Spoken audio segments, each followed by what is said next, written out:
बोलिए वृंदावन बिहारी लाल की जय। बोलिए श्रीमद् देवी भागवत महापुराण की जय। आप भाग्यशाली हैं, घर बैठे आप श्री देवी भागवत की कथा सुनते हैं। गृहस्थ बनकर पुत्रमयी श्रृंखला से बंध जाने पर तो वह किसी प्रकार से भी मुक्त नहीं हो सकता। यहाँ पर हमने कथा छोड़ी सी, आगे चलते हैं। द्विजवर विष्ठा और मूत्र से शरीर की रचना होती है। स्त्रियों का भी तो वही शरीर है। फिर सत का विचार रखने वाला कौन ऐसा पुरुष है जिसमें ऐसे शरीर से प्रीति जोड़ने की इच्छा जागृत हो। विप्रशे मैं अजो निज हूँ, फिर जोनी में फंसाने वाली मेरी बुद्धि हो भी कैसे। भविष्य में भी मुझे किसी जोनी में जन्म लेना पड़े, ये मैं नहीं चाहता। परमात्मा विषयक अद्भुत सुख का त्याग करके विष्ठामय घृणित सुख भोगने की इच्छा ही मैं क्यों करूं। आत्मा में आनंद का अनुभव करने वाले पुरुष लौकिक सुख के लिए ललायत नहीं होते। मैंने सर्वप्रथम वेदों का अध्ययन करके उन पर विचार किया, किंतु शांति न मिली, क्योंकि कर्म योग में प्रवृत्ति कराने के लिए वे वेद भी हिंसा के ही समर्थक सिद्ध हुए। मैंने बृहस्पति जी को गुरु बनाया, परंतु उन पर भी ग्रह सथमय समुद्र की लहरें निरंतर लहराती रहीं। तब वह कैसे मेरा उद्धार कर सकते थे। जिस प्रकार किसी वैद्य को स्वयं रोग सता रहा हो और वह दूसरे की चिकित्सा करने लगे, ठीक यही हालत मेरे गुरुजी की है।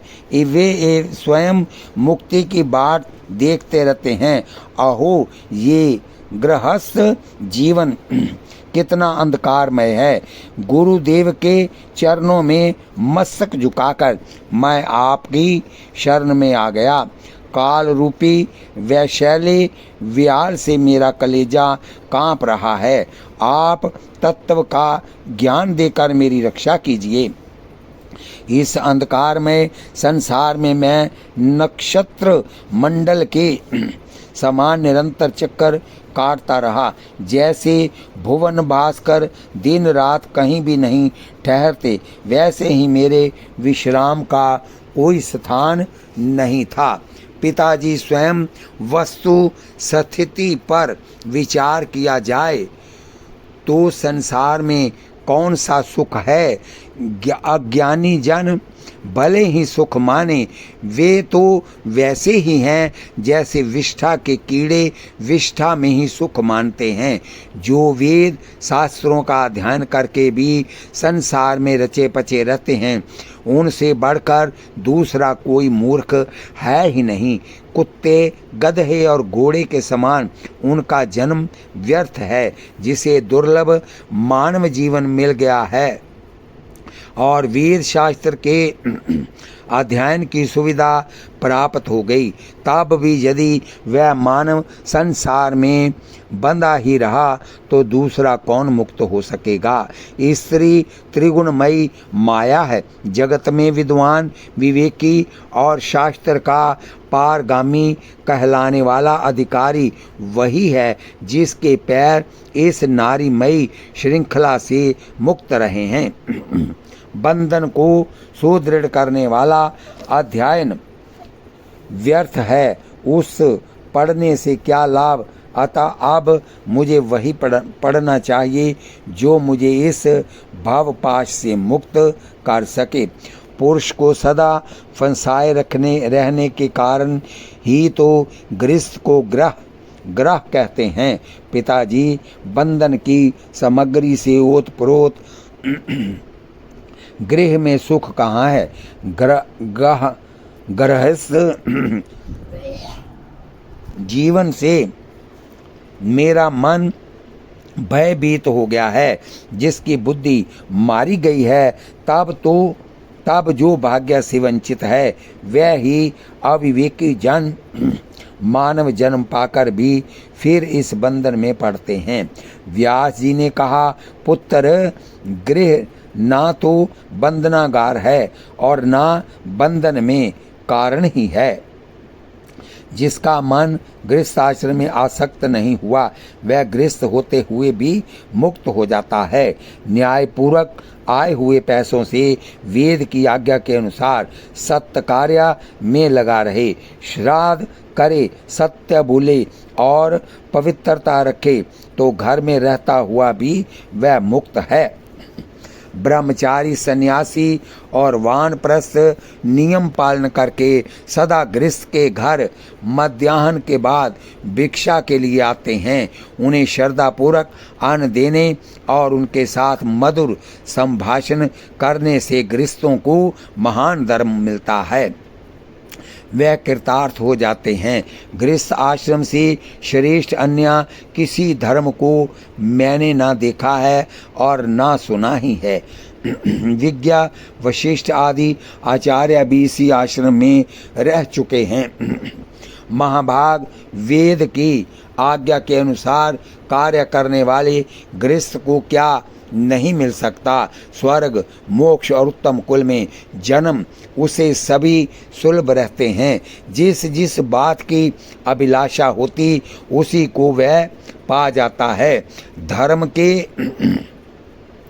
जानकार पुरुष कहते हैं कि एक आश्रम के नियम का पालन करके दूसरे आश्रम में जाना चाहिए। आतेवम तुम अग्नि स्थापन करके यत्न पूर्वक कर्म करने में तत्पर हो जाओ। पुत्र, धर्म का रहस्य तुमसे छिपा नहीं है। अब तुम गृहस्थ आश्रम स्वीकार करके पुत्र उत्पन्न करो और देवताओं, पितरों एवं मनुष्य को सम्यक प्रकार से संतुष्ट करने में लग जाओ। इसके पश्चात गृह का परित्याग करके वन में जाकर वहाँ का उत्तम व्रत पालन करना।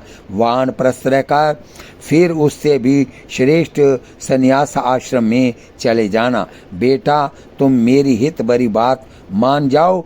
तुम्हें अच्छे कुल की कन्या के साथ विवाह करके वैदिक मार्ग का आश्रय लेना चाहिए।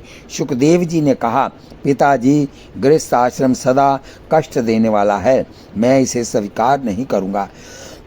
शिकार में जानवरों को फंसाने वाली, फांसी की तुलया करने वाले इस आश्रम से संपूर्ण प्राणी निरंतर बंधे रहते हैं।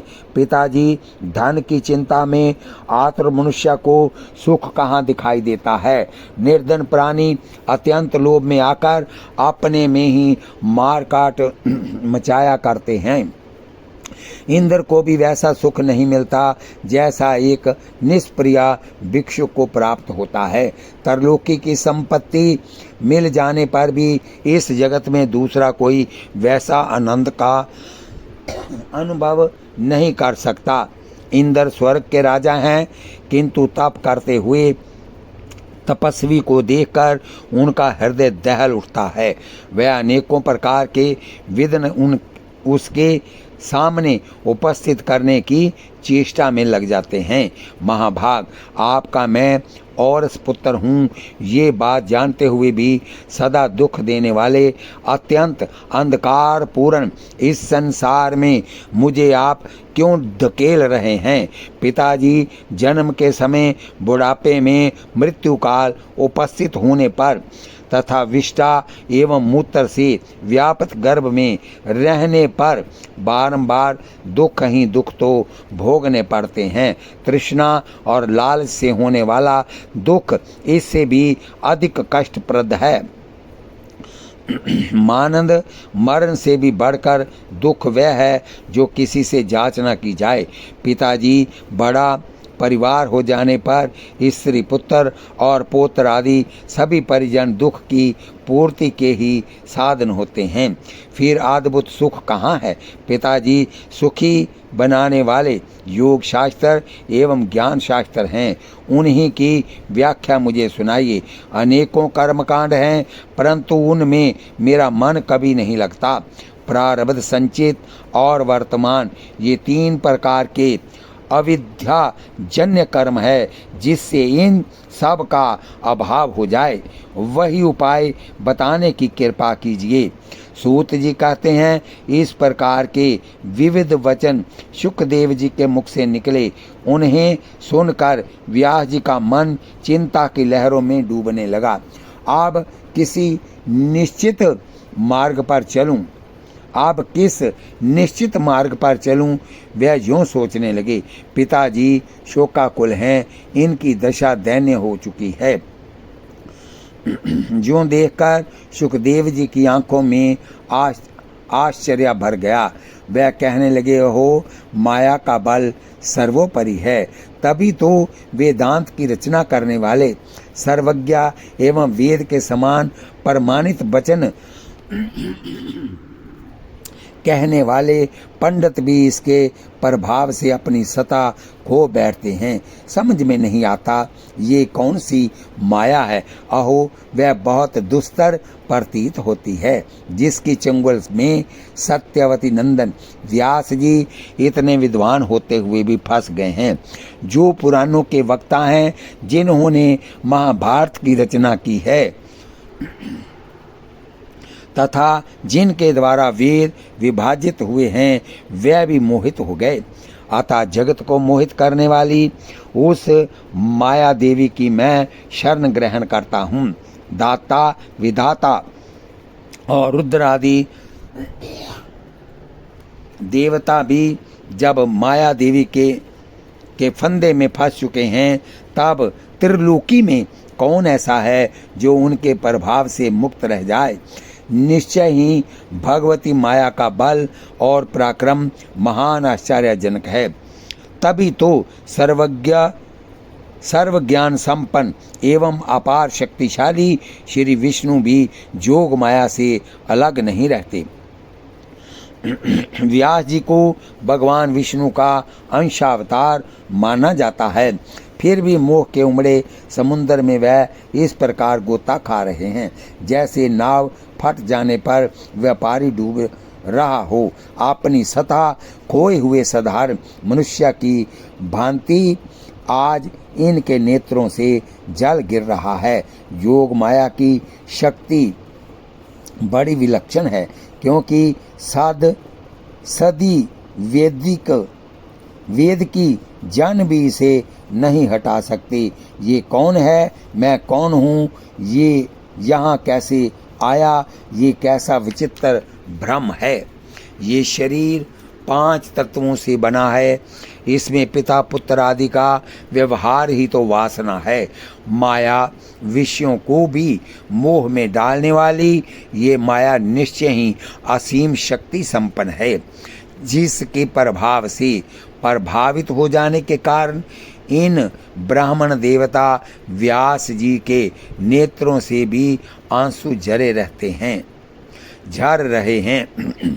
सूत जी कहते हैं, योग माया संपूर्ण कारणों की भी कारण है। सभी देवता उन्हीं से प्रकट हुए हैं, ब्रह्मा आदि पर भी उनका शासन चलता है।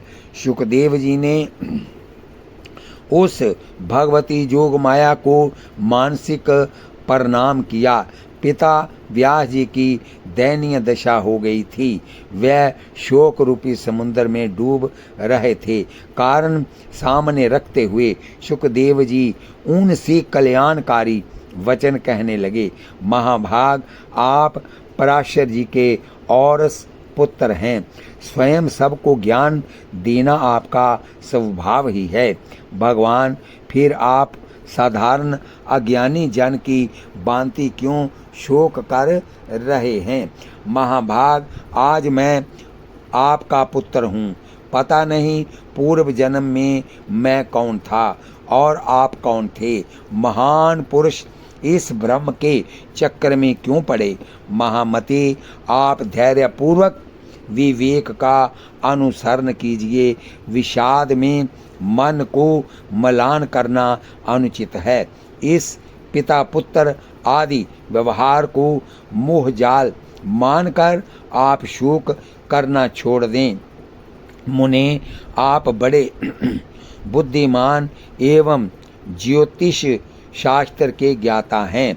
अपनी विवेक शक्ति से मेरा अज्ञान दूर कीजिए, जिससे मैं गर्भवास के भय से सदा के लिए मुक्त हो जाऊं। अनग, ये जगत कर्म भूमि है। इसमें मनुष्य का जन्म पाना सबको सुलभ नहीं रहता। फिर यदि उत्तम कुल में ब्राह्मण के घर जन्म हो जाए, ये तो बड़ा ही दुर्लभ है। मैं अपने को बंधा हुआ मानता हूँ।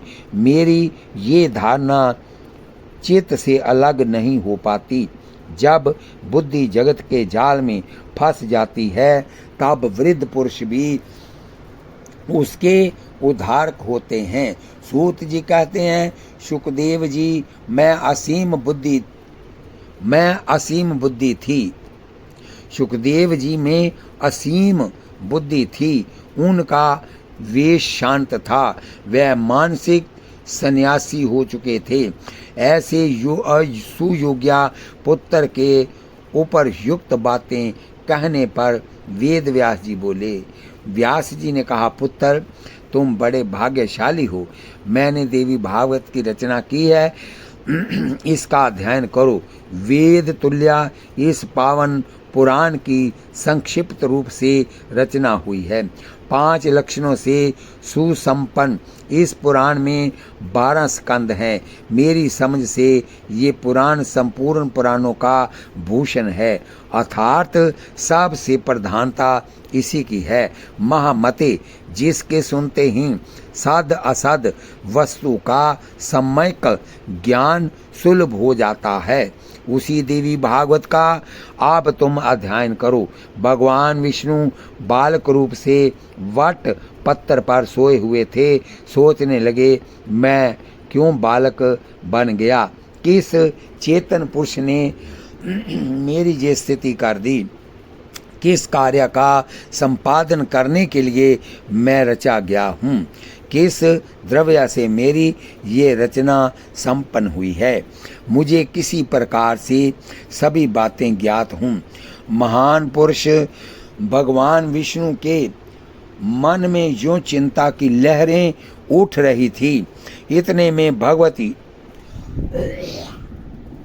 जोग माया ने सारी शंकाएं शांत कर देने के लिए आधे श्लोक में संपूर्ण पुरुषार्थों को सिद्ध करने वाला ये वचन कहा, ये सारा जगत मैं ही हूँ, मेरे सिवा दूसरी कोई अविनाशी वस्तु है ही नहीं। सर्व पहले तो भगवान विष्णु ने भगवती के इस वचन को मन में ही सम्यक प्रकार से समझा। तत्पश्चात वह सोचने लगे कि इसके मुख से ये सत्यवाणी निकली है। इसका वक्ता स्त्री, पुरुष अथवा नपुंसक कौन है? किस प्रकार मुझे उनका परिचय प्राप्त होगा? यूं चिंतित रहते हुए भी उन्होंने भागवत को हृदय में स्थान दे दिया। बार बार उसी आधे श्लोक का वह उच्चारण करने लगे। अब उसी में उनका मन लग गया। फिर भी उनकी चिंता दूर नहीं हुई। वह वट पत्थर पर सो गए। जब चित्त कुछ शांत हुआ, तब भगवती जोग माया उनके सामने प्रकट हुई। उनकी 4 भुजाएं थी। उनका दिव्या विग्रह शंख, चक्र, गदा, पद्म आदि अनुपम आयुधों से सुशोभित था। उन्होंने अद्भुत वस्त्र पहन रखे थे। चित्तर विचित्र भूषण उन्हें भूषित कर रहे थे। उन्हीं के सदृश उनकी अंश भूता अनेकों सखियां भी साथ विराजमान थी। सुंदर मुख था। मंद हास्य करती हुई वह भगवती महालक्ष्मी अमित तेजस्वी श्री विष्णु जी के ठीक सामने ही प्रकट हुई।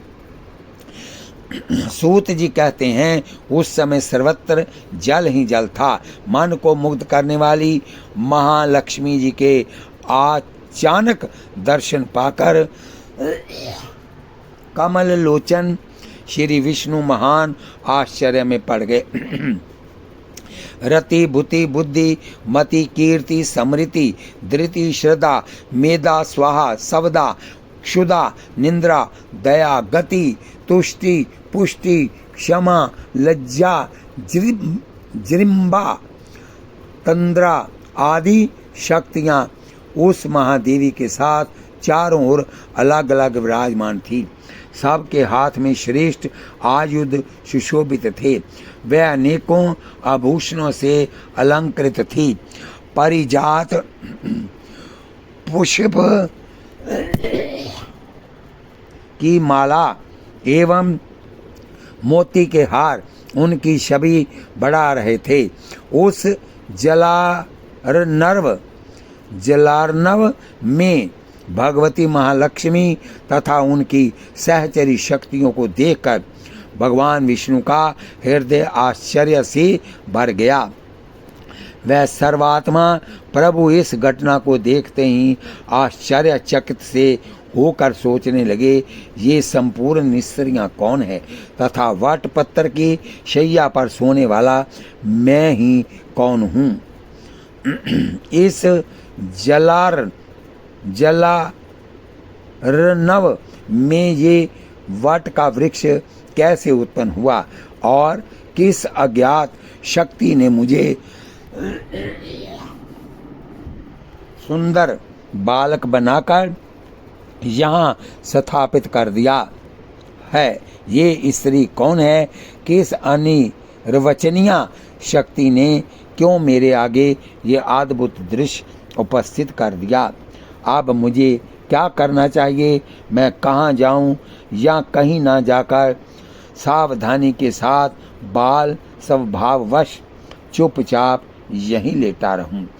भगवान विष्णु और लक्ष्मी जी का तथा भगवान विष्णु और ब्रह्मा का संवाद व्यास जी के द्वारा शुकदेव जी से जनक जी के पास मिथिलापुरी जाकर संदेह निवारण करने का अनुरोध और शुकदेव जी का जाने के लिए प्रस्तुत होना। श्री शुकदेव जी का मिथिलापुरी में पहुंचकर नगर के द्वारपाल को उपदेश देना।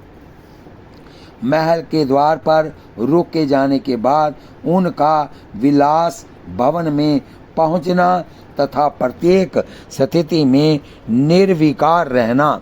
व्यास जी कहते हैं, भगवान विष्णु वट पत्थर पर सोए हुए थे। उनका मन आश्चर्य के उमड़े समुद्र में डूब रहा था। उनकी यह दशा देखकर भगवती मुस्कुराकर कहने लगी, विष्णु तुम क्यों विस्मय विमुग्ध हो रहे हो? भगवती महाशक्ति के प्रभाव से तुम मुझे पहचान नहीं पाते। पहले भी तो सृष्टि और प्रलय का चक्कर चलता रहा है। उस समय तुम अनेकों बार अवतरित हो चुके हो। ये पराशक्ति निर्गुण है, तुम सगुण पार ब्रह्म हो। वैसे ही मैं भी सगुणा शक्ति हूँ। मेरे विषय में यूँ समझना चाहिए कि जो सात्विकी शक्ति है वही मैं हूँ। अभी तुम्हारे नाभि कमल से प्रजापति ब्रह्मा जी की सृष्टि होगी। रजोगुण से संपन्न होकर वह संपूर्ण जगत की रचना करेंगे।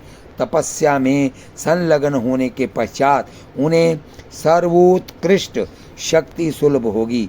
तब वह तरलोकी के निर्माण में सफल होंगे। ब्रह्मा रजोगुण को धारण करने वाले हैं, अतः उनकी सृष्टि भी रजोगुण संपन्न होगी। विलक्षण बुद्धि वाले ब्रह्मा पंचभूतों का निर्माण करके उनके भीतर इंद्रियों को, इंद्रियों के संचालक देवताओं को तथा मन को यथा योग्य स्थापित कर अपनी सृष्टि सजाएंगे। इसी से उन्हें कर्ता की उपाधि मिली है। महाभाग, तुम इस विश्व की रक्षा का काम संभालना। क्रोध के आवेश में आने पर तुम्हारी भौं के बीच से रुद्र का अवतार होगा, उसे तामसी शक्ति प्राप्त होगी। महामते, फिर तो वह रुद्र ही कल्प के अंत में इस सृष्टि का संहार करेंगे। इसी कार्य का संपादन करने के लिए मैं तुम्हारे पास आई हूँ। मुझे तुम सात्विकी शक्ति समझो। मधुसूदन, मैं यहीं रहूँगी, सदा से तुम्हारे ही पास मैं रहती हूँ। तुम्हारा हृदय मेरा निवास स्थान है, मैं यहीं रहूँगी। भगवान विष्णु बोले, देवी, कुछ समय पूर्व मैंने आधा श्लोक सुना है। उसके अक्षर अत्यंत स्पष्ट थे। वह परम रहस्यमयी भरी वाणी किसके मुख से निकली है? वरानने, तुम उसे बताने की कृपा करो। सुंदरी, मैं बड़े आश्चर्य में पड़ गया हूँ। जिस प्रकार निर्धन मनुष्य को धन का स्मरण होता रहता है, वैसे ही ये बात मुझे बारंबार याद आ रही है। व्यास जी कहते हैं, भगवान विष्णु की बात सुनकर लक्ष्मी का मुख खिल उठा। वह हंसकर अत्यंत प्रीतिपूर्वक कहने लगी। महालक्ष्मी बोली, विष्णु, कहती हूँ सुनो, मैं सगुण स्वरूपा चतुर्भुजी भगवती हूँ। ये मेरा परिचय है। क्या तुम निर्गुणा आदि शक्ति को नहीं जानते? उन्हीं में उनका सगुण रूप भी छिपा रहता है। महाभाग, तुम जान लो, उन्हीं निर्गुणा भगवती ने ये आधा श्लोक कहा है। इसे परम पावन देवी भागवत पुराण समझ लेना चाहिए। ये कल्याणकारी पुराण वेद के रहस्य को परिपूर्ण है, रहस्य से परिपूर्ण है। शत्रुओं का शमन करने वाले अटल व्रतधारी भगवान विष्णु, मैं उन भगवती की विशेष कृपा मानती हूँ जो इस गुप्त रहस्य को उन्होंने स्पष्ट कर दिया। महाविद्या के मुख से व्यक्त हुई ये वाणी संपूर्ण शास्त्रों का सार है। इससे अधिक जानने की वस्तु तरलोकी में कुछ है ही नहीं।